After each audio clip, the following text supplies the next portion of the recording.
सुनो, question number 1, option मैं दूंगा 4। Pancakes was the brand name of the makeup dash dash dash, fill in the blanks है, that Gemini studios bought in truckloads. Option A है material, makeup के आगे भरना है, goods, cosmetic, articles, materials, makeup materials. Cosmetic क्यों नहीं होगा? Cosmetic जो है ना, कॉस्मेटिक में काजल, लिपस्टिक, पाउडर, ये सब चीज़ें आती हैं। मेकअप मटेरियल में जैसे नकली बाल, नकली दाढ़ी, पोशाक, ये सारी चीज़ें आती हैं, इसलिए मेकअप मटेरियल हो। The makeup department was first headed by Maharashtrian, Andhra, Bengali, Tamilian, Bengali. Those were days of mainly indoor shooting and only % of the film was shot outdoors, 10, 5, 37, 5%. Kootmangalam Subbu was the number second number at the Gemini Studios, second second position. बस के बाद उसका बस का बहुत थोड़ा जी था। Subbu had a separate identity as comedian, actor, poet, writer. पता सर जी क्या था? हाँ, ये तो सर जी वो था। सही ऑप्शन मैं पोएट था। पोएट ही होगा, पोएट ही होगा, क्योंकि कॉमेडियन के रूप में कहीं वर्णन नहीं मिलता, राइटर के रूप में भी, एक्टर के रूप में। The story department comprised is खाली जगह and an assembly of writers and poets, producer, lawyer, story writer, legal adviser. Story writer. Any other member of the department wore a kind of uniform, khadi dhoti, dhoti kurta, pant shirt, khadi shirt, khadi dhoti. शादी वाली एक communist was a खाली जगह, man, फिर खाली जगह, he had to filial और conjugal love, selfish, emotionless, godless, different. Emotionless होगा। कोई इमोशंस नहीं होता। हाँ, इमोशनलेस ही होगा, सबकी हत्या कर देता था, जो भी उसके कानून के दायरे में आता था। Frank Buchman, moral rearmament army, visited Madras sometimes in 1942, 1952, 1962, 1902। Confirm होता भी बताना, नहीं देख कंफर्म हो।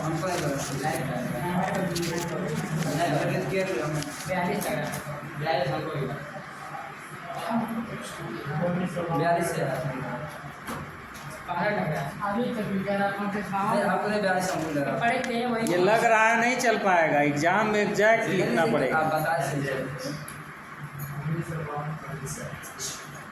अरे इसमें वही होता है जो monument of the army play के लिए आए थे, 2 प्लेस जिन्होंने किया था, एक टॉप, लेकिन कपड़े बहुत बढ़िया था, मैं किया वही ऐसे तो खेल सकते हैं। 1952 है। सही का एक प्ले था, बताइए क्या नाम था? बहुत अच्छा प्ले था। एनकाउंटर, एक और था, एक और the God that felt, the Hindu, अच्छा न्यूज़पेपर था। अरे इनका प्ले था, जो ये लोग आए थे मॉन्यूमेंट आर्मी वाले, अच्छा इनका प्ले था। इन्होंने कोई प्ले शूट किया था, बहुत अच्छा प्ले था। और उसमें जो सनसेट था और सन टोन था, सही ना? जोनाथन, हाँ, जो मिथन सही था। उसमें जो फ्लूट म्यूजिक था, उसको सब लोगों ने कॉपी कर लिया। क्योंकि जो सनसेट के समय ये लोग फ्लूट म्यूजिक बैकग्राउंड म्यूजिक बहुत ही अच्छा था, बहुत इंटरेस्टिंग था। और बहुत फेमस था, इम्प्रेसिव था और काफ़ी फिल्मों में उसको फिल्माया भी गया। JOTHAM Jotham valley.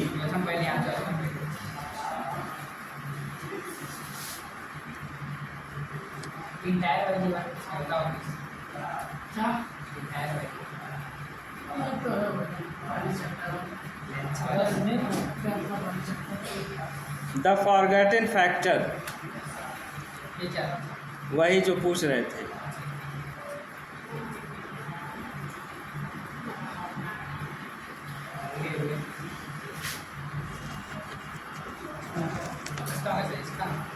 ये 1952 होगा। The staff of the Gemini studio had a nice time hosting, खाली जगह है, people of all hues and sizes of at least 20 nationalities, 300, 400, 100, 200। Confirm हो? The staff of the Gemini had a nice time hoisting, झंडा फहराने की बात कर रहे हैं। People all the hues and sizes of at least 20 nationalities, कम से कम 20 राष्ट्रों के लोग थे। हैं? इसमें 300, 400, 100, 200। तो 200 दिया, एप्पल का 0 ज़्यादा बढ़ा दिया क्या?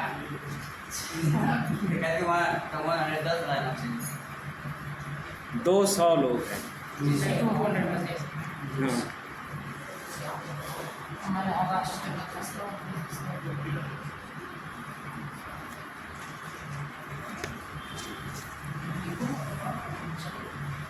कितने लोग थे? 200।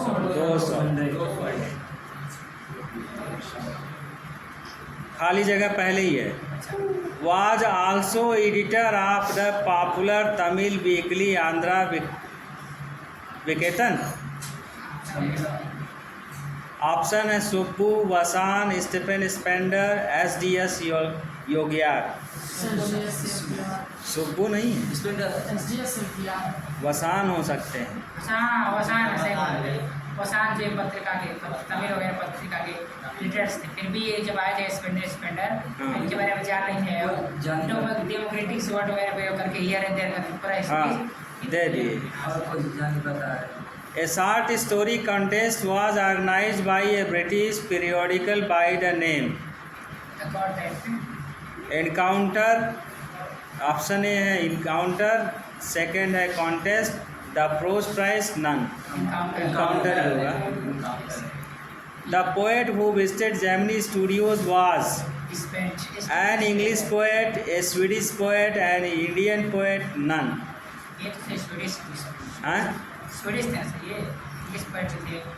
कंफ्यूज कर दिए, स्वीडिश थे कि ब्रिटिश थे? ब्रिटिश तो थे। हाँ, स्वीडिश भी थे और ब्रिटिश तो थे। स्वीडिश कैसे हो जाए? स्वीडिश नहीं सकते हो होने को जैसे जब दोनों होता तो दोनों ऑप्शन क्यों दिया है? ब्रिटिश कहाँ दिया है ऑप्शन? ब्रिटिश ऑप्शन है, ब्रिटिश है नहीं, इंग्लिश है ना। इंग्लिश का मतलब ब्रिटिश ही होगा। स्वीडिश है कि नहीं ऑप्शन का? आप इसका नहीं, आपसे इसका आप सही आंसर बताइए क्या होगा। हाँ देख रहे हैं। स्वीडिश लग रहा है, मतलब वैसे इंग्लिश हो सकता है। जो इंग्लिश पर लेक्चर देते हैं पूरा सब कुछ तो इंग्लिश पे आधारित होता है। हम लोग का बात सही लगता है, हम गलत नहीं, ऐसा कुछ नहीं है। सही जान मेरा जैसे सिद्धांत ये है कि जो चीज़ जानो सही जानो, एक के बार मेहनत कर लो ना। मेहनत करते हैं कई बार सही हाँ, हो जाते हैं, जब दोबारा बड़ा एक तो पक्का नहीं करता, क्लियर हो जाता है सब। जब हम कोई चीज़ गलत बोल देते हैं उसको कोई करेक्ट कर देता वो है, नहीं भूलता है। अरे अच्छा, इतने बड़े व्यक्ति ने हमको दिया, हमसे इसका कोई करे नहीं बोलेंगे। कंपटीशन होता है उसमें ऐसा हो जाता है। कहीं कंपटीशन में अगर कोई क्वेश्चन है जानते हो तो हिंदी में कहीं इंग्लिश ही होगा जी। इंग्लिश हाँ।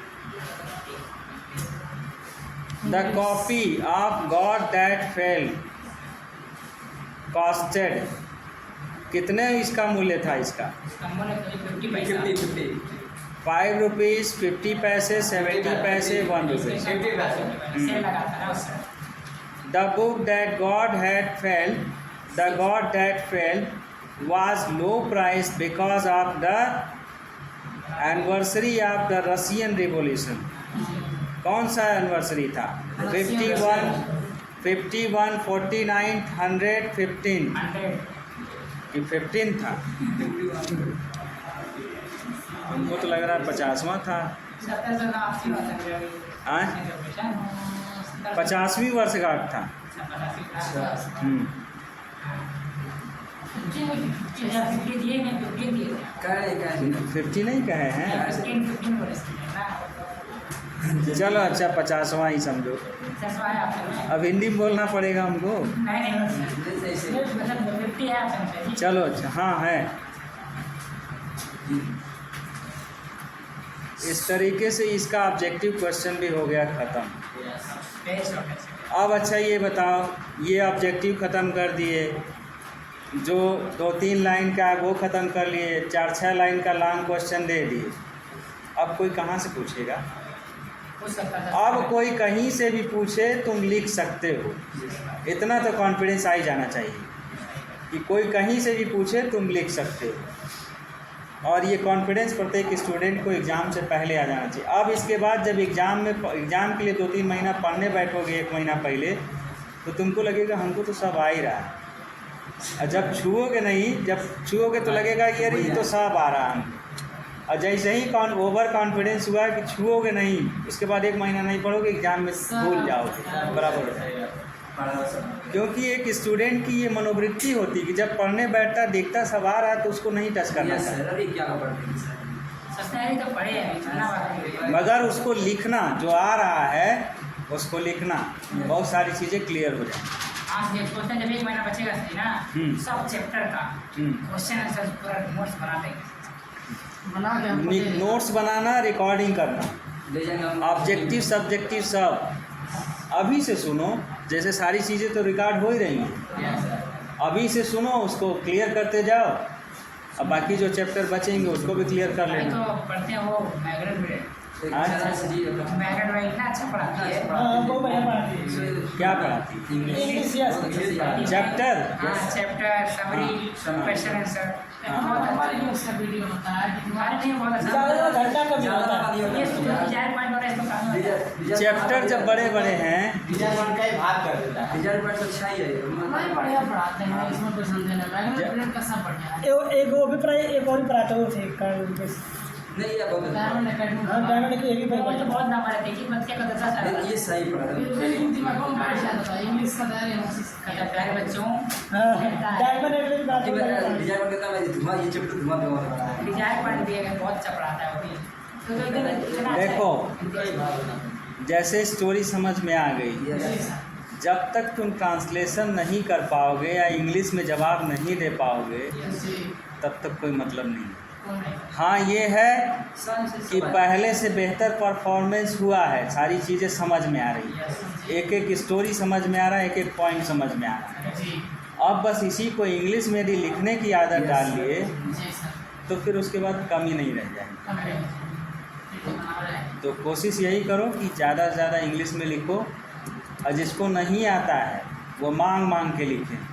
सोनू स्पेशली तुम्हारे लिए ही कह रहे हैं, आके बस बैठते हो बाबा जी की तरह, और बाबा के पास भी थोड़ा बहुत ज्ञान रहता है, वो कुछ बताते हैं और तुम लोग एकदम खूब पंडूप होके जवाई देखो कोने दुक्का हुआ है छिपकली की तरह।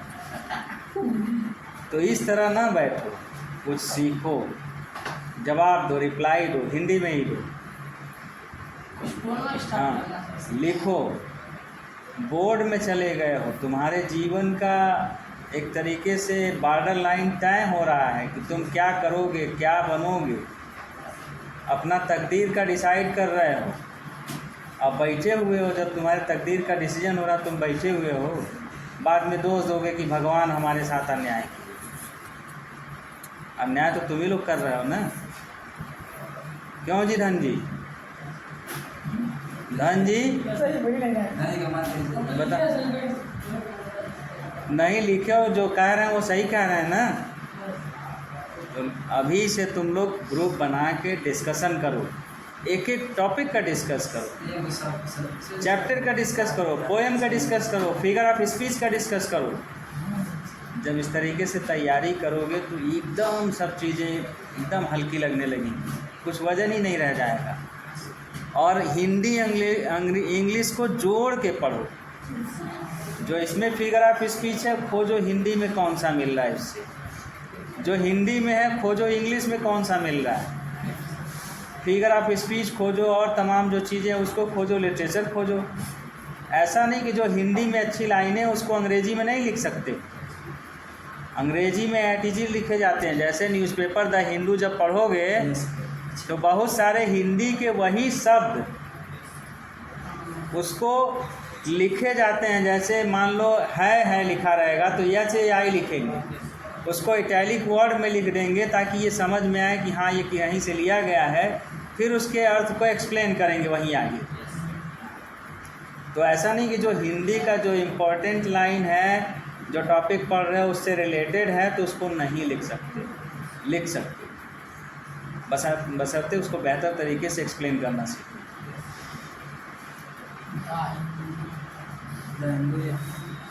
समझे सनी? लिखो तब कैरेक्टर स्केच आप सुब्बू आज लिखो। कोट मंगलम सुब्बू कैरेक्टर स्केच आप अशोक मित्रन कल लिखो। जैमिनी स्टूडियो पे थोड़ा लंबा टाइम दे दो ताकि कोई चीज़ छूटे ना।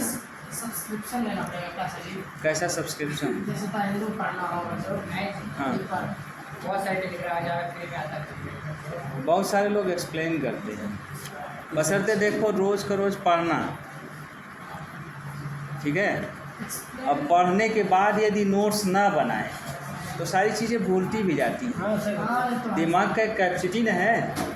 जैसे मैं ये जो बताता हूँ तुम लोगों को, पहले न्यूज़ देखता हूँ, न्यूज़ से चीज़ों को इकट्ठा करता हूँ, फिर उसके बाद न्यूज़पेपर पढ़ता हूँ, आर्टिकल पढ़ता हूँ, पूरा पेज पढ़ डालता हूँ।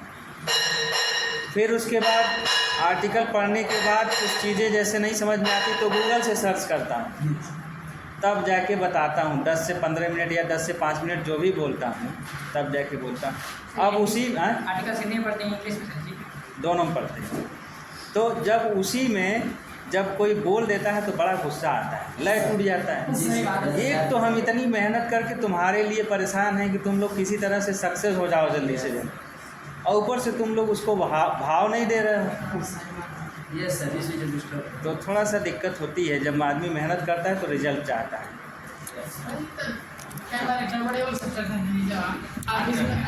बात तो करना जब ऑफिस में सर ही लोग बढ़िया हैं। थोड़ा सा क्लियर में सर होता है, उस बाद थोड़ा लगता है बहुत